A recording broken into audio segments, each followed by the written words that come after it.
ঢাকা ইউনিভার্সিটির ছাত্রছাত্রীরা, চারুকলার ছাত্ররা ঈদ করতে বাড়ি যায়নি কেন? ঈদ তাদের কাছে ছোট প্রোগ্রাম, ঈদ তাদের কাছে এত মূল্যায়ন রাখে না যতটা মূল্যায়ন রাখে বৈশাখ। এই বৈশাখ তারা চাপায়া দেয় মুসলমানদের উপরে, বাঙালির উপরে। বাঙালির যে সমস্ত তারা কালচার শুরু করেছে, এটা বাঙালির কখনো ইতিহাসে ছিল না। বৈশাখের দিন শুধুমাত্র আমাদেরকে শিরক করাচ্ছে, আমাদেরকে পূজা করাচ্ছে, পূজার নামটাকে মুরুক পাল্টায়া দিয়ে, প্যাকেটকে পাল্টায়া দিয়ে আমাদের দ্বারা, মুসলমানের দ্বারা প্রকাশ্যে শিরিক করছে। অথচ আমরা বুঝতে পারি না।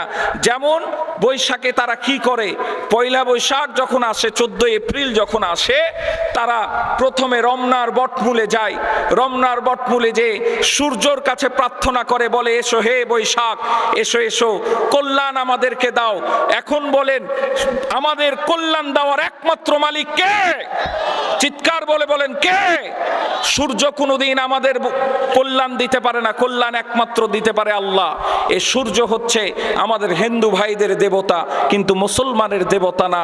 এইটাকে বৈশাখের নাম দিয়ে প্রকাশ্যে সূর্যের পূজা করা হচ্ছে, আর নাম দেওয়া হচ্ছে এটা বাঙালিদের কালচার। আমি বলতে চাই এটা বাঙালির কালচার না, এটা হচ্ছে আমাদের হিন্দু ভাইদের কালচার, এটা কোনো মুসলমানের কালচার হতে পারে না, ঠিক কিনা? শুধু কি তাই, দ্বিতীয় তারা যে কাজ করে সে কাজটা হচ্ছে মঙ্গল শোভাযাত্রা। মঙ্গল শোভাযাত্রা তারা বের করে। সারা পৃথিবীর বিজ্ঞানীরা আজকে বড় বড় মিসাইল তৈরি করছে, সারা পৃথিবীর বড় বড় বিজ্ঞানীরা আজকে পরমাণু বোমা তৈরি করছে, সারা পৃথিবীর বিজ্ঞানীরা ড্রোন তারা নির্মাণ করে পুরো বিশ্বকে তাক লাগায়া দিচ্ছে। আর আমাদের বিজ্ঞানীরা, আমাদের কলা বিজ্ঞানীরা আবিষ্কার করেছে হুতুম পেঁচার মুখ। মঙ্গল শোভাযাত্রা না, এটা হচ্ছে অমঙ্গল শোভাযাত্রা। বাঙালির কালচারের মধ্যে হুতুম পেঁচা আসলো কোত্থেকে? এই হুতুম পেঁচা তো লক্ষ্মীর বাহন, এই হুতুম পেঁচা তো লক্ষ্মীর বাহন, এটা আসলো কোত্থেকে? এটা হচ্ছে অমঙ্গল শোভাযাত্রা, এটা মুসলমানের হতে পারে না। এখন যখন আমরা হুজুররা এই কথা বলি, হুজুরদের কাছে ইমানি একটা তারা প্রশ্ন ছুড়ে দেয় যে হুজুর আপনি বলেন যে আপনি মুসলমান না আপনি বাঙালি, আগে আপনি মুসলমান না আগে আপনি বাঙালি, ইমানি দাবি তারা ছেড়ে দেয়। এখন আমি বলতে চাই, তোমরা যে দেখানো বাঙালি বলো নিজকে, তোমরা যে দেশপ্রেমী দেখানো দেশপ্রেমের নাটক করো, 21শে ফেব্রুয়ারিতে তোমরা ফুল দিয়ে নিজকে বাঙালি সাব্যস্ত করো, ওই বাঙালি আমার হওয়ার দরকার নাই। 30 লক্ষ শহীদের জন্য তোমরা যা করো তার চেয়ে বেশি আমরা করি। প্রতিটা দোয়াতে আমরা আমাদের শহীদদেরকে স্মরণে রাখি। তোমাদের মতো একদিন ফুল দিয়ে শুধুমাত্র ওই ফুলগুলোকে 1 ঘন্টা পরে আবার ডাস্টবিনে ফেলায় দেওয়া হয় না, ঠিক কিনা? আমরা প্রতিদিন প্রতি মুহূর্তে আমাদের শহীদদের জন্য দোয়া করি, প্রতি মুহূর্তে দোয়া করি। আল্লাহ তাবারাকা ওয়া তাআলা যেন আমাদের শহীদগুলোকে জান্নাতের উচ্চ মাকাম দান করে, সকলে বলি আল্লাহুম্মা আমিন। আল্লাহ তাবারাকা ওয়া তাআলা মানুষ সৃষ্টি করেছেন, মা খলাকতুল জিন্না ওয়াল ইনসা ইল্লা লিয়াবুদুন, আল্লাহর দাসত্ব করার জন্য, ইবাদত বন্দিগি করার জন্য। আল্লাহ রাব্বুল আলামিন মানুষ সৃষ্টি করার সাথে সাথে কিছু বিধি নিষেধ আমাদেরকে দিয়ে দিয়েছেন, কিছু হুকুম আহকাম আমাদেরকে দিয়ে দিয়েছেন, হারাম হালাল কিছু বিষয় আমাদের সাথে জড়িত করেছে। তার অন্যতম কারণ হচ্ছে যে বিষয়গুলো আমাদের জন্য আল্লাহ রাব্বুল আলামিন হারাম করেছে, এইটা মালিকের জন্য না, এটা হচ্ছে বান্দার জন্য। বলেন না সুবহানাল্লাহ। যেমন করে আল্লাহ রাব্বুল আলামিন মদ খাওয়া হারাম করে দিয়েছে, নেশা দ্রব্য সমস্ত জিনিসকে আল্লাহ রাব্বুল আলামিন হারাম করেছে। এখন আমি যদি মদ খাই তাহলে আল্লাহ রাব্বুল আলামিনের কি কোনো ক্ষতি হবে? কোনো ক্ষতি হবে না, ক্ষতি হবে আমার, ক্ষতি হবে আমার পরিবারের। এই জন্য যেই জায়গাগুলোতে আল্লাহ রাব্বুল আলামিন হারাম করেছে এটাতে আল্লাহর উপকার নাই, উপকার হচ্ছে বান্দার। বলেন না সুবহানাল্লাহ। তো আল্লাহ বান্দাকে এতটা বেশি ভালোবাসে, এত বেশি ভালোবাসে, আল্লাহ চাই না যে বান্দা কখনো জাহান্নামে যাক।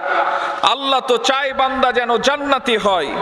এই জন্য আল্লাহ রাব্বুল আলামিন বিভিন্ন সময় বিভিন্ন মাধ্যম দিয়ে আমাদেরকে মাফ করতে চাই। বলেন না সুবহানাল্লাহ।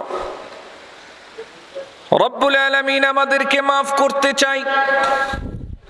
গভীর মনোযোগ দিয়ে মুসলমান, এই জন্য আল্লাহ রাব্বুল আলামিন যেমন বলেন রাতের শেষ ভাগে বান্দাদেরকে ডেকে ডেকে বলে, বান্দারা রে, কে কোথায় আছিস, আমার কাছে আয়, আমি মাফ করে দিব। আবার সপ্তাহে একটা বিশেষ দিন মালিক দিলেন, জুমার দিনে আল্লাহ রাব্বুল আলামিন দোয়া কবুলের বিষয় বলে দিলেন। জুমার দিনেও যদি আমরা মাফ চাই, আমাদেরকে মাফ করবেন কে? একবার চিৎকার দিয়ে বলেন না কে?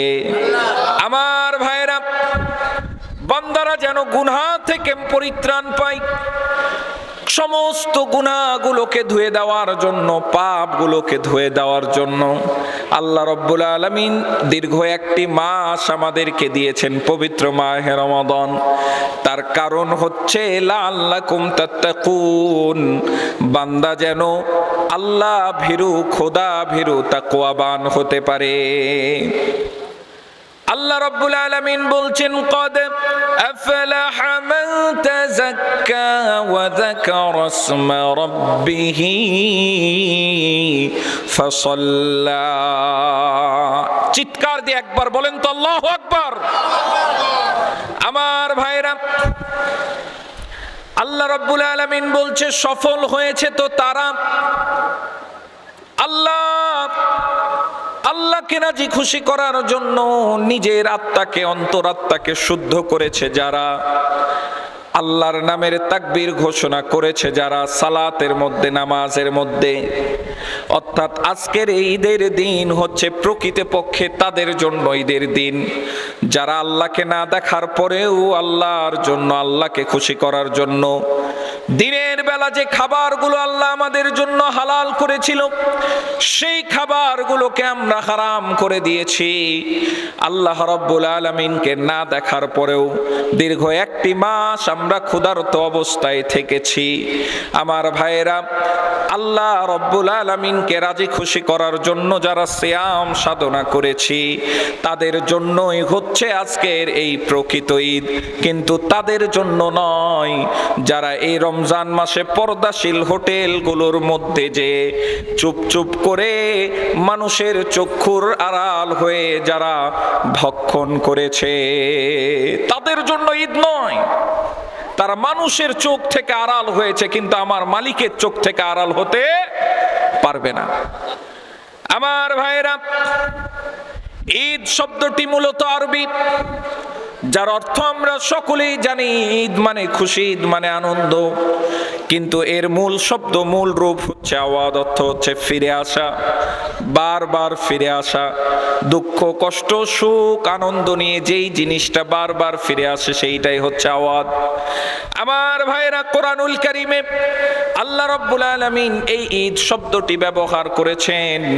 আল্লাহ বলেন, ক্বালা ঈসা ইবনু মারইয়াম আল্লাহুম্মা রাব্বানা আনজিল আলাইনা মাইদাতাম মিনাস সামা ইতাকুনু লানা ঈদান লিআউওয়ালিনা ওয়া আখিরিনা ওয়া আয়াতাম মিনক ওয়ারযুকনা ওয়া আনতা খায়রুর রাযিকিন। মরিয়মের পুত্র ঈসা রুহুল্লাহ বলেন, রব্বুল আলামিন, আয় আল্লাহ তাবারাকা ওয়া তাআলা, আসমান থেকে আপনি আমাদের জন্য খাবার পূর্ণ দস্তরখানা প্রেরণ করেন, খাবার পূর্ণ দস্তরখানা দেন।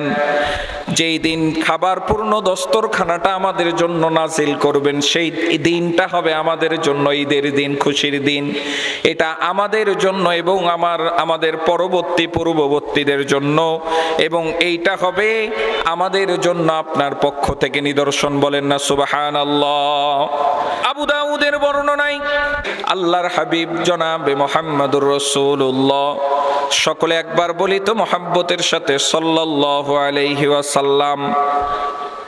আল্লাহর রাসূলের যখনই নাম শুনবো তখনই দুরূদ পড়া ওয়াজিব করেছেন কে? যখনই মুহাম্মদের নাম শুনবো উচ্চ আওয়াজে আমরা বলবো সাল্লাল্লাহু। আল্লাহর নবী বলছেন ইন্না লিকুল্লি কওমিন ঈদান ওয়া আযা ঈদুনা, প্রত্যেক জাতির মধ্যে আমি খুশির দিন আছে, প্রত্যেক জাতির মধ্যে ঈদের দিন আছে, আর এইটা হচ্ছে আমাদের ঈদের দিন, আমাদের খুশির দিন, ঈদুল ফিতরের দিন। বলেন না সুবহানাল্লাহ। কিন্তু একটু লক্ষ্য করতে হবে আমার ভাইরা, অন্যান্য জাতির খুশির দিন আর মুসলমানদের খুশির দিনের মধ্যে তফাৎ আছে, সেটা কিন্তু এক নয়। কেমন করে একবার লক্ষ্য করুন, অন্যান্য ধর্মের যে খুশির দিনগুলো রয়েছে, ওই খুশির দিনের মধ্যে রয়েছে আতশবাজি, ওই খুশির দিনের মধ্যে রয়েছে পটকা ফুটানো, ওই খুশির মধ্যে রয়েছে মদ পান করা, ওই খুশির মধ্যে রয়েছে জেনা করা, ব্যভিচার করা। কিন্তু আমাদের খুশির দিন হচ্ছে আল্লাহর কাছে ক্ষমা নেওয়া, আল্লাহর বরত্ব ঘোষণা করা। কোরআনুল কারীমে আল্লাহ বলছেন ওয়ালিতুকমিলুল ইদ্দাতা ওয়ালিতুকাব্বিরুল্লাহা আলা মা হাদাকুম ওয়া লাআল্লাকুম তাশকুরুন। একবার বলেন না আল্লাহু আকবার। আমার ভাইরা, আল্লাহ রাব্বুল আলামিন বলছে তোমরা যখন মাহে রমাদান পাবে, সিয়াম সংখ্যা তোমরা পূরণ করবে এবং তাকবীর দিবে কার নামে? একবার বলেন না কার নামে? আমাদের ঈদ এইটা তো হচ্ছে মুসলমানদের ঈদ, তাকবীর দিতে হবে আল্লাহর নামে। আল্লাহু আকবার, আল্লাহু আকবার, লা ইলাহা ইল্লাল্লাহু, আল্লাহু আকবার, আল্লাহু আকবার, লিল্লাহিল হামদ। সকলে একবার বলি আল্লাহু আকবার, আল্লাহু আকবার, লা ইলাহা ইল্লাল্লাহু, আল্লাহু আকবার, আল্লাহু আকবার, লিল্লাহিল হামদ। তাহলে আমরা তাকবীর দিব কার নামে? একবার বলেন না কার নামে? আরেকবার বলেন। কিন্তু এই বাংলার জমিনে তাকবীর নিয়েও, আল্লাহর নামের তাকবীর নিয়েও বিতর্ক আছে না নাই? এই বিতর্ক কোনো মুসলিম অমুসলিম করে না, এ বিতর্ক কোনো হিন্দু করে না, কোনো খ্রিস্টান করে না। এ বিতর্ক কিছু নামধারী মুসলমান, তারা আল্লাহু আকবারের ধ্বনিকে জঙ্গির সাথে তুলনা করেছে, ঠিক কিনা? যদি আমি রাষ্ট্রের প্রধান হতাম, আল্লাহর নামের তাকবীরের সাথে যারা বিতর্কিত স্লোগান যোগ করছে, নামধারী মুসলমান, তাদের উইদাউট জানাজা, জানাজা ছাড়া, কাফন দেওয়া ছাড়া, গোসল দেওয়া ছাড়া একবারে শটাং করে আমি মাটিতে পুতার আদেশ দিয়ে দিতাম। তাদের আবার কিসের জানাজা, তাদের আবার কিসের ধোয়া, তাদের আবার কিসের গোসল? যারা আল্লাহর নামের তাকবীরকে বিতর্কিত স্লোগান বলে, আমি বলে দিতে চাই তাদের জন্মের ভিতরে বিতর্কিত লুকিয়ে আছে। তাকবীর দিতে হবে কার নামে? আল্লাহ বলছে ওয়ালিতুকাব্বিরুল্লাহ আলা মা হাদাকুম ওয়া লাআল্লাকুম তাশকুরুন। তাকবীর দিবে তোমরা আল্লাহর নামে, এইটাই তো হচ্ছে আমাদের ঈদ। কিন্তু বড় আফসোসের বিষয়, গত রাত্রে এত জোরে জোরে পটকা ফুটছে, এত জোরে জোরে আতশবাজি ফুটছে, বোঝা যাচ্ছে শয়তান জানান দিচ্ছে যে আমি আজকে ছাড়া পেয়ে গেছি, আমি আজকে ছাড়া পেয়ে গেছি। যুবক ভাইরা খেয়াল করে শোনো, এ আতশবাদী মুসলমানের ধর্ম নয়। এই পটকা ফুটানো, ডিজে গান বাজা, পিকনিক করা, মদ পান করা, এগুলো মুসলমানের ধর্ম হতে পারে না। এটা ঈদ নয়, এটা তোমার কাছে খুশির দিন হতে পারে। তুমি মনে রেখো, তুমি ততটুকুই মদ পান করো, তুমি ততটুকুই আল্লাহর সাথে বিরোধিতা করো। যদি তুমি মনে করতে পারো কিয়ামতে আল্লাহ আমাকে মাফ করে দিতে পারে, কিয়ামতে যদি আমি আল্লাহর সামনে যদি বলতে পারি যে আল্লাহ করেছি, পারলে কিছু করে নাও, এমন সাহস যদি তোমার থাকে, তাহলে তোমার যা ইচ্ছা তুমি তা করো, কোনো সমস্যা নাই, কোনো সমস্যা নাই। আজকে আমাদের ঈদটা, পবিত্র দিনটাও আজকে পশ্চিমাদের কালচারে চলে যাচ্ছে, আজকে পশ্চিমাদের কালচারে চলে যাচ্ছে। ঈদের দিন বড় আফসোস লাগে, প্রায় দেখতে পাই বিশ্ব রোডগুলোতে ছোট ট্রাক ভাড়া করে, যুবকরা ছোট ট্রাক ভাড়া করে বড় বক্স দিয়ে, লাউড স্পিকার দিয়ে উচ্চ স্বরে গান বাজায়, ওই ট্রাকের ওপরে তারা লাফালাফি করে, ঠিক কিনা? যারা মুসলমান ইমানদার তারা এবার শুনেন, আল্লাহ রাসূল বলছেন মান রাআ মিনকুম মুনকারান ফালিগাইর বিয়াদিহি ফাইল্লাম ইয়াস্তাতি ফাবিকলবিহি ফাইল্লাম ইয়াস্তাতি ফাবিলিসানিহি ফাইল্লাম ইয়াস্তাতি ফাবিকলবিহি ওয়া যালিকা যাফুল ঈমান। তোমার সামনে যদি অপরাধ হয়, তোমার সামনে যদি অপকর্ম হয়, তোমাকে যদি আল্লাহ বাহুবল দিয়ে থাকে, শক্তি দিয়ে থাকে, তুমি তোমার হাত দিয়ে ওই সমস্ত অপকর্মগুলোকে থামায়া দাও। যদি তা না পারো তাহলে মুখ দিয়ে তুমি থামায়া দাও। যদি তাও নাও পারো তাহলে তুমি অন্তরে ঘৃণা করো। আর যখন দেখবে তুমি অন্তরে ঘৃণা করছো, মানে তোমার ঈমান এখন নিভু নিভু করছে। ঈমান কিন্তু তোমার নিভু নিভু করছে। আমাদের যুবকরা গুটি কয়েক ছেলে এমন শহরে উশৃঙ্খল, শহরকে নষ্ট করে দিচ্ছে। যেইখানে আমরা পাবো এক হয়ে সকলে তাদেরকে প্রতিহত করবো ইনশাআল্লাহ। রাজি আছে? সবাই হাত তুলে দেখান, লিল্লাহি তাকবীর, লিল্লাহি তাকবীর। আমার ভাইরা, আল্লাহর নবী জনাবে মুহাম্মদুর রাসূলুল্লাহ সাল্লাল্লাহু আলাইহি ওয়াসাল্লাম যখন মক্কা থেকে মদিনায় যায় হিজরত করে, মদিনায় যাওয়ার পরে দেখে মদিনার ইহুদিরা দুইটা উৎসব পালন করছে। বসন্তের পূর্ণিমায় তারা নওরোজ নামে একটি উৎসব পালন করছে, শরতের পূর্ণিমায় তারা মেহেরজান নামক একটা উৎসব পালন করছে। এই উৎসবগুলো ছিল ঠিক আমাদের মেলাগুলোর মতো। যেই মেলাগুলোতে জুয়া আছে, যেই মেলাগুলোতে আড্ডা আছে, যেই মেলাগুলোতে জেনা আছে, ব্যভিচার আছে, ঠিক এমনই মেলা ছিল, এমনই উৎসব ছিল। আজকেও বাংলাদেশের জমিনে এমন উৎসব কিন্তু প্রতীয়মান আছে। কিছুদিন পরেই আসবে 14ই, কিছুদিন পরেই আসবে পয়লা বৈশাখ।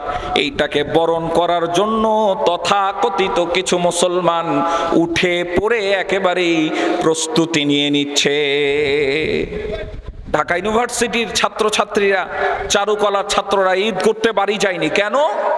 ঈদ তাদের কাছে ছোট প্রোগ্রাম। ঈদ তাদের কাছে এত মূল্যায়ন রাখে না যতটা মূল্যায়ন রাখে বৈশাখ। এই বৈশাখ তারা চাপায়া দেয় মুসলমানদের উপরে, বাঙালির উপরে। বাঙালির যে সমস্ত তারা কালচার শুরু করেছে, এটা বাঙালির কখনো ইতিহাসে ছিল না। বৈশাখের দিন শুধুমাত্র আমাদেরকে শিরক করাচ্ছে, আমাদেরকে পূজা করাচ্ছে। পূজার নামটাকে মুরুক পাল্টায়া দিয়ে, প্যাকেটকে পাল্টায়া দিয়ে আমাদের দ্বারা, মুসলমানের দ্বারা প্রকাশ্যে শিরিক করছে। অথচ আমরা বুঝতে পারি না। যেমন বৈশাখে তারা কি করে, পয়লা বৈশাখ যখন আসে, 14 এপ্রিল যখন আসে, তারা প্রথমে রমনার বটমূলে যায়।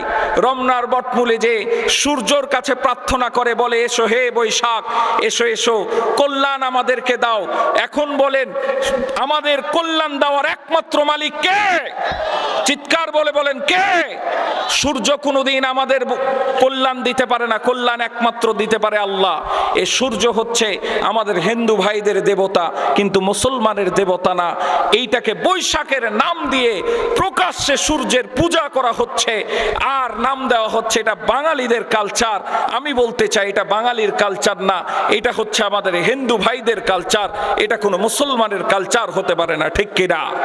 শুধু কি তাই, দ্বিতীয় তারা যে কাজ করে সে কাজটা হচ্ছে মঙ্গল শোভাযাত্রা। মঙ্গল শোভাযাত্রা তারা বের করে। সারা পৃথিবীর বিজ্ঞানীরা আজকে বড় বড় মিসাইল তৈরি করছে, সারা পৃথিবীর বড় বড় বিজ্ঞানীরা আজকে পরমাণু বোমা তৈরি করছে, সারা পৃথিবীর বিজ্ঞানীরা বিশিষ্ট ড্রোন তারা নির্মাণ করে পুরো বিশ্বকে তাক লাগায়া দিচ্ছে। আর আমাদের বিজ্ঞানীরা, আমাদের কলা বিজ্ঞানীরা আবিষ্কার করেছে হুতুম পেঁচার মুখ। আমাদের হুতুম পেঁচার মুখ যে মঙ্গল শোভাযাত্রা না, এটা হচ্ছে অমঙ্গল শোভাযাত্রা। বাঙালির কালচারের মধ্যে হুতুম পেঁচা আসলো কোত্থেকে? এই হুতুম পেঁচা তো লক্ষ্মীর বাহন, এই হুতুম পেঁচা তো লক্ষ্মীর বাহন। এটা আসলো কোত্থেকে? এটা হচ্ছে অমঙ্গল শোভাযাত্রা। এটা মুসলমানের হতে পারে না। এখন যখন আমরা হুজুররা এই কথা বলি, হুজুরদের কাছে ইমানি একটা তারা প্রশ্ন ছুড়ে দেয় যে হুজুর আপনি বলেন যে আপনি মুসলমান না আপনি বাঙালি, আগে আপনি মুসলমান না আগে আপনি বাঙালি। ইমানি দাবি তারা ছেড়ে দেয়। এখন আমি বলতে চাই, তোমরা যে দেখানো বাঙালি বলো নিজকে, তোমরা যে দেশপ্রেমী দেখানো দেশপ্রেমের নাটক করো, 21শে ফেব্রুয়ারিতে তোমরা ফুল দিয়ে নিজকে বাঙালি সাব্যস্ত করো। ওই বাঙালি আমার হওয়ার দরকার নাই। 30 লক্ষ শহীদের জন্য তোমরা যা করো তার চেয়ে বেশি আমরা করি। প্রতিটা দোয়াতে আমরা আমাদের শহীদদেরকে স্মরণে রাখি। তোমাদের মতো একদিন ফুল দিয়ে শুধুমাত্র ওই ফুলগুলোকে 1 ঘন্টা পরে আবার ডাস্টবিনে ফেলায় দেওয়া হয় না, ঠিক কিনা? আমরা প্রতিদিন প্রতি মুহূর্তে আমাদের শহীদদের জন্য দোয়া করি, প্রতি মুহূর্তে দোয়া করি। আল্লাহ তাবারক ওয়া তাআলা যেন আমাদের শহীদগুলোকে জান্নাতের উচ্চ মাকাম দান করে। সকলে বলি আল্লাহুম্মা আমিন। সম্মানিত উপস্থিতি, যারা আসছি চুপ করে বসে যায়, কোনো কথা হবে না। খুব গুরুত্বপূর্ণ আলোচনা আছে, অনেক কিছু আপনাদেরকে জানতে হবে। ফিতনা চলে এসেছে এখন। আল্লাহ রাসূল মদিনায় যাওয়ার পরে যখন দেখছে ইহুদিরা 2টা দিন 2টা উৎসব পালন করছে, আল্লাহ রাসূল জিজ্ঞাসা করছে মা হাযানিল ইয়াউমান, তাদেরকে জিজ্ঞাসা করছে এই 2টা দিন কিসের? তারা বলছে কুন্না নালাবু ফীহিমা ফিল জাহিলিয়া, আমরা জাহিলিয়াতের যুগে এই 2টি দিনে উৎসব পালন করতাম। তারা বলছে। আল্লাহ রাসূল সাল্লাল্লাহু আলাইহি ওয়াসাল্লাম, আবু দাউদের বর্ণনা এসেছে, আল্লাহ রাসূল বলছে কদ আবাদালাকুমুল্লাহু বিহিমা খায়রাম মিনহুমা ইয়াউমুল আযহা ওয়া ইয়াউমুল ফিতর। আল্লাহ তাবারাকা ওয়া তাআলা তোমাদেরকে এই 2টা দিনের চেয়ে উত্তম দিন দিচ্ছে। কোন দিন? ইয়াউমুল আযহা, একটা হচ্ছে ঈদুল আযহা কুরবানির দিন। ইয়াউমুল ফিতর, একটা হচ্ছে ঈদুল ফিতরের দিন। বলেন না সুবহানাল্লাহ, আরো জোরে বলেন না সুবহানাল্লাহ। এই দিন হচ্ছে আল্লাহ তাবারাকা ওয়া তাআলা মুসলমানদেরকে উপহার দিয়েছে। ঈদ এমন একটা দিন, এটা হচ্ছে মিলন মেলা। আমরা সারা বছর মসজিদে নামাজ পড়লাম, কিন্তু আল্লাহ ঈদের নামাজকে হুকুম করে দিল খোলা ময়দানে, ঈদের নামাজের হুকুম করে দিল মাঠে। তার কারণ কি? ইসলাম যে এতটা সামাজিক প্রিয় একটা ধর্ম, অনেক ভাইয়ের সাথে আমার দেখা নাই, ভাই ভাইয়ের সাথে দেখা নাই, আত্মীয়তার সাথে দেখা নাই, এলাকার মুরব্বীদের সাথে দেখা নাই। দুনিয়ার ব্যস্ততার পেছনে ছুটতে গিয়ে আত্মীয় স্বজনদের কথা ভুলে গেছি। যখন ঈদগাহের ময়দানে আমরা আসব, সকলে এক কাতারে এক হয়ে আল্লাহকে সেজদা জানার জন্য দাঁড়িয়ে যাব এবং নামাজ শেষে একজন অপরজনকে আমরা মুআনাকা করব, একজন অপরজনকে কুশল বিনিময় করব, কোলাকুলি করব। কিন্তু হায় আফসোস, এই কোলাকুলিকেও আজকে বানানো হচ্ছে বেদাত। ঈদের নতুন জামা পরাকেও বলা হচ্ছে বেদাত। আজকে বেদাত করতে করতে করতে করতে ইসলামকে কাটিং টু ফিটিং করে ছোট করতে করতে ধ্বংস করে ফেলেছে, ঠিক কিনা? আমার ভাইয়েরা, কিভাবে ষড়যন্ত্র চলছে একটু শুধু খেয়াল করেন। আল্লাহ রাব্বুল আলামিন বললেন ওয়াতাসিমু বিহাবলিল্লাহি জামিআন ওয়া লা তাফাররাকু, তোমরা আল্লাহর রজ্জুকে এক হয়ে ধরে থাকো, তোমরা আল্লাহ তাবারাকা ওয়া তাআলার কোরআনকে এক হয়ে ধরে থাকো এবং দলাদলি করো না, বিভক্ত হয়ে যেও না, মারামারি করো না, কাটাকাটি করো না। এই কোরআনুল কারীমের আয়াতটা প্রত্যেকটা আলেমেই জানে। যে আলেমগুলো দলাদলি করছে তারা জানে সাধারণ মানুষের এতে কোনো দোষ নাই। বাংলাদেশের কিছু কাঠমোল্লা আছে, বাংলাদেশের কিছু তথাকথিত আলেম আছে, যারা মুসলমানদেরকে বিভক্ত করার পায়তারা শুরু করেছে। বিভক্ত করতে করতে আমাদের মসজিদগুলো পর্যন্ত বিভক্ত করেছে। শুধু মসজিদ বিভক্ত করাতে তারা ক্ষান্ত হয় নাই, এখন গোরস্থান পর্যন্ত তারা বিভক্ত করেছে, ঠিক কিনা? আমার ভাইয়েরা, মসজিদের নাম দেওয়া হয় হানাফি মসজিদ, মসজিদের নাম দেওয়া হয় আহলে হাদিস মসজিদ, কিন্তু আল্লাহ রাব্বুল আলামিন কোরআনুল কারীমে বলল ইন্নাল্লাহা ইয়া'মুরু মাসাজিদা মান আমানা বিল্লাহ। এই মসজিদ একমাত্র কার ঘর? বলেন তো কার ঘর? আর আমি বললাম হানাফি মাযহাবের ঘর, আহলে হাদিস মাযহাবের ঘর। এটা তোমাকে লাগাইতে বলেছে কে? এই পাকনামু তোমাকে কে করলো? একটা গোষ্ঠীর জন্য তুমি আলাদা করে দিচ্ছ। এই কথা যখন আমরা বলি তখন বলে আহলে হাদিস মানে তো হাদিসের অনুসারী, এটা লাগানো যায়, এটা লাগায়া যায়। আহলে হাদিস মানে শুধু হাদিসের অনুসারী নয়, আহলে হাদিস মানে একটা মাযহাবী হয়ে গেছে, ঠিক কিনা? রাগ করছেন আপনারা? অন্তর্চক্ষু খোলেন। ঈদ আসলো, বাংলাদেশের 10 ভাগ মুসল্লি, মাত্র 10 ভাগ মুসলমান ঠিক মতো 5 ওয়াক্ত নামাজ পড়ে, বাকি 90 ভাগ পড়ে না। সার্ভে করেন, দেখেন বাকি 90 ভাগ বেনামাজি। এই বেনামাজিদেরকে নিয়ে কোনো ফতোয়া নাই, বেনামাজিদেরকে কোনো কথা নাই। নামাজ যারা পড়ে বলছে এইভাবে তোমার নামাজ হবে না, 20 রাকাত পড়া চলবে না, 8 রাকাত পড়া চলবে না, তারাবি তো নাই, কুরবানি তো নাই, এইটা করতে হবে না, ওইটা করতে হবে না। এখন নামাজ যে 10 ভাগ মানুষ পড়ছিল এরাও বিপদে পড়েছে। এরা বলছে হাই নামাজি হয়েই তো এখন বিপদে পড়ে গেলাম। শ্রেণীর মানুষকে মহব্বত করে কয় শ্রেণী? 1 নাম্বার, আল্লাহ বলছে তোমরা আল্লাহর ইবাদত বন্দেগী করো, আল্লাহকে কারোর সাথে শরীক করো না। 2 নাম্বার, তোমরা একতাবদ্ধ হয়ে আল্লাহর রুজ্জুকে কোরআনকে আঁকড়ে ধরো, বিভক্ত হয়ে যেও না, দলাদলি করিও না। 3 নাম্বার, তোমরা মুসলিম শাসকদের সহায়তা করো। কিন্তু আমাদের কিছু তথাকথিত আলেম এই আমলগুলো না করে তারা দেখেন ঈদটা পর্যন্ত 100টা মানুষকে নিয়ে ঈদ করে কি করে না। আমাদের শিবগঞ্জে হয়েছে, চাঁদপুরে হয়েছে, এগুলো মস্করা ছাড়া ঠাট্টা ছাড়া আর কিছু হতে পারে না। হাদিসের মধ্যে এসেছে তিরমিজির বর্ণনায় 3 অধ্যায় 165 নাম্বার হাদিসে আল্লাহ রাসূল বলছে আল ফিত্রু ইয়াউমা ইফতারুন নাস ওয়াল আদহা ইয়াউমা ইউদহান নাস। ঈদ তো হচ্ছে সামাজিক একটা মিলনের জায়গা, ঈদকে তোমরা বিভক্ত করেছো। অথচ আল্লাহ রাসূল বললেন আল ফিত্রু ইয়াউমা ইফতারুন নাস, যখন সকল মানুষ ঈদুল ফিতর পালন করবে সেই দিন ঈদুল ফিতরের দিন। আবার যখন সকল মানুষ ঈদুল আদহা পালন করবে সেই দিনই হচ্ছে ঈদুল ফিতরের দিন। আমি আমার গ্রামকে আলাদা করে নিয়ে ইমামতি করছি, ওই নামাজ আল্লাহর দরবারে কখনো পৌঁছাবে না। প্রসিদ্ধ তাবি, আরো শুনে নেন, দলিল আছে।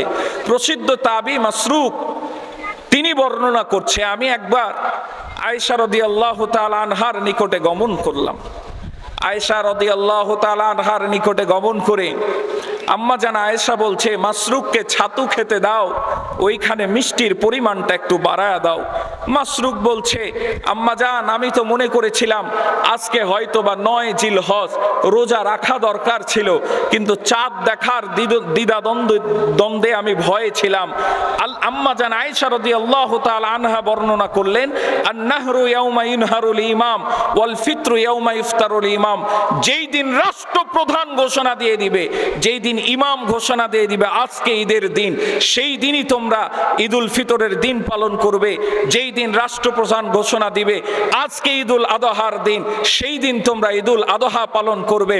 সুতরাং একা একা 100টা মুসল্লিকে নিয়ে তোমরা ঈদের জামাত করছো, ঈদের নামাজ পড়ছো সৌদিকে মিল রেখে। অথচ সৌদির আগেও কিন্তু অনেক জায়গায় ঈদ হয়েছে, আপনারা জানেন সৌদির আগেও অনেক জায়গায় ঈদ হয়েছে। চাঁদ দেখার উপরে তো আল্লাহ রাসূল বলেছে তোমরা চাঁদ দেখে শুরু করো, আবার চাঁদ দেখে আবার রোজা ভেঙে দাও। এখন তুমি সৌদির সাথে মিল রেখে মানুষকে আলাদা করে মানুষকে বিভক্ত করে দিলে। আল্লাহ বলল ওয়াতাসিমু বিহাবলিল্লাহ, তোমরা আল্লাহর কোরআনকে রুজ্জুকে আঁকড়ে ধরো। আর তুমি তোমার স্বার্থের জন্য মানুষকে বিভক্ত করলে অবশ্যই কিয়ামতের ময়দানে মুসিবতের সময় আল্লাহ তাবারাকা ওয়া তাআলার কাছে এর জবাব ওই সমস্ত আলেমদেরকে দিতে হবে। বলেন ঠিক কিনা? আমার ভাইরা, এই জন্য যা আমল করছেন ঠিক আছে, আমল ঠিক আছে। 6 তাকবীরে সালাত আদায় করছেন, একেবারে সহি হাদিস। অনেকেই বলে 6 তাকবীরের সালাতই নাই, অথচ এই যে হাদিসটি আছে এই হাদিসটি প্রসিদ্ধ হাদিস, যেটা আলবানী রাহমাহুল্লাহ বলছেন সহি, যেটা ইমাম ইবনু তাইমা রাহমাহুল্লাহ বলছে সহি, আর আপনারা অনেকেই বলছেন একেবারে কঠোরভাবে আমরা 12 তাকবীরে নামাজ পড়ি, এটাই সহি। 6 তাকবীরেরটা সহি নয়, দুইটাই আল্লাহর রাসূল আমল করে গেছে। আপনি 6 তাকবীরেও পড়তে পারেন, আপনি 12 তাকবীরেও পড়তে পারেন, সমস্যা নাই, কিন্তু দলাদলি আপনারা করবেন না কখনোই, ঠিক কিনা? ঈদ মানে তো আনন্দ, ঈদ মানে তো খুশি, এখানে দলাদলির কোনো জায়গা নাই। আমার ভাইয়েরা, এই সমস্ত জায়গা থেকে আমাদেরকে বেঁচে আসতে হবে, আমাদেরকে বেরিয়ে আসতে হবে। আজকে আমরা নতুন জামা পরে ঈদের ময়দানে এসেছি, আজকে আমরা হাজার হাজার টাকা খরচ করে ঈদের কেনাকাটা করেছি, কিন্তু এমন একটা সময় ছিল আমিরুল মুমিনিন ওমর ফারুক রাদিয়াল্লাহু তাআলা আনহু যখন খলিফায় নিযুক্ত ছিলেন, অর্ধ পৃথিবীর যখন তিনি খলিফা ছিলেন, এই সময় ঈদের দিনে নতুন পোশাক কিনবে এমন কোনো অর্থ আমিরুল মুমিনিনের কাছে ছিল না। বলেন না আল্লাহু আকবার। যিনি অর্ধ পৃথিবীর বাদশা, তার কাছে কোনো অর্থ নাই। বিবি ডাক দিয়ে বলে, ও আমিরুল মুমিনিন, প্রাণের স্বামী, নিজের জন্য তো কিছু কিনা হলো না, নিজের জন্য তো কোনো জামা আমরা কিনতে পারলাম না, কিন্তু আমাদের পুত্র আব্দুল্লাহ, তাকে তো নতুন পোশাক কিনে দেওয়া আমাদের জন্য জরুরি, তাকে তো নতুন পোশাক পরিধান করাতে হবে। আমার স্বামী গো, আপনি অর্থমন্ত্রীকে একটি চিঠি পাঠান, 1 মাসের অগ্রিম ভাতা নিয়ে নেন, বেতন নিয়ে নেন। 1 মাসের অগ্রিম বেতন ভাতা নিয়ে আল্লাহ তাবারাকা ওয়া তাআলা এই ঈদ যে দিয়েছে, এই ঈদে আমার সন্তানদেরকে, আমার সন্তানকে নতুন পোশাক কিনে দেন। আমিরুল মুমিনিন ওমর ফারুক তিনি ভাবলেন, হ্যাঁ তো 1 মাসের অ্যাডভান্স আমি নিয়ে নিই, 1 মাসের অ্যাডভান্স নেওয়ার পরে আমি আমার সন্তানকে নতুন পোশাক কিনে দিব। এই কথা লিখে, এই কথাটা ভেবে একটি ছোট্ট পত্র লেখার পরে অর্থমন্ত্রী, ওই সময় ছিল আবু উবাইদা ইবনে জাররা, 10 জন আশারায়ে মুবাশশারার মধ্যে অন্যতম ছিল অর্থমন্ত্রী আবু উবাইদা রাদিয়াল্লাহু তাআলা আনহুর কাছে পত্র লিখলেন, ও আবু উবাইদা, তুমি আমাকে 1 মাসের অগ্রিম ভাতা দিয়ে দাও, আমার কাছে ঈদ করার মতো কোনো অর্থ নাই, টাকা নাই, পয়সা নাই। এখন আপনাদের কাছে প্রশ্ন, আমিরুল মুমিনিন ওমর ফারুক কি গরিব ছিলেন? গরিব ছিল? উনি যেই পরিমাণ দান করেছে, ওই পরিমাণ তো আমরা সারা জীবনে হয়তো বা ইনকাম করতে পারবো না, এত দান করেছে। কতটা সৎ ছিল দেখেন। আবু উবাইদা যেমনই পত্রটা দেখলো, পত্র দেখার পরে দরদর করে চোখের পানি তার পরে চলে যাচ্ছে যে আমিরুল মুমিনিনের কাছে টাকা নাই, ঈদে নতুন পোশাক কিনে দিবে, টাকা নাই। তারা কত দায়িত্ব পরায়ণ নেতা ছিলেন, একবার শুধু খেয়াল করেন আমার ভাইয়েরা। সেই সময় আবু উবাইদা আবার পত্র লিখে পাঠাইলেন, ওমর ফারুককে বললেন, ও আমিরুল মুমিনিন, আপনাকে আমি 1 মাসের অগ্রিম বেতন ভাতা দিয়ে দিব, কিন্তু 2টা শর্ত আছে। কয়টা শর্ত? 2টা শর্ত। 1 নম্বরে, আপনাকে যে আমি 1 মাসের অগ্রিম ভাতা দিব, আপনি আমাকে গ্যারেন্টি দিয়ে দেন, সিউরিটি দিয়ে দেন যে আপনি আগামী 1 মাস বাঁচবেন কিনা। বলেন না আল্লাহু আকবার। কতটা নিখুঁত তাদের চিন্তা ভাবনা। দ্বিতীয়ত হচ্ছে, আপনাকে আমি 1 মাসের অগ্রিম বেতন ভাতা দিয়ে দিব, আপনি আমাকে গ্যারেন্টি দেন যে আপনি আগামী 1 মাস পর্যন্ত খলিফার পদে থাকবেন, জনগণ আপনাকে খলিফা হিসাবে রাখবে, এইটার গ্যারেন্টি দেন। এই 2টার সিউরিটি আমাকে দিয়ে দেন, আমি আপনাকে 1 মাসের বেতন ভাতা প্রেরণ করে দিচ্ছি। জোরে বলেন আল্লাহু আকবার। এই চিঠি পাওয়ার পরে আমিরুল মুমিনিন কাঁদতে শুরু করলো। সাহাবা আজমাইনরা মনে করছে হয়তোবা তিনি মনক্ষুণ্ণ হয়েছে, কিন্তু আমিরুল মুমিনিন ওমর ফারুক বলছে, আমি তো মনক্ষুণ্ণ হই নাই, আমি আল্লাহর কাছে শুকরিয়া আদায় করছি। আমি এমন একজনকে অর্থমন্ত্রী হিসাবে রেখেছি, এমন একজনকে অর্থমন্ত্রী হিসাবে নিযুক্ত দিয়েছি যে অর্থমন্ত্রী আল্লাহকে ছাড়া আর কাউকে ভয় করে না। বলেন না সুবহানাল্লাহ।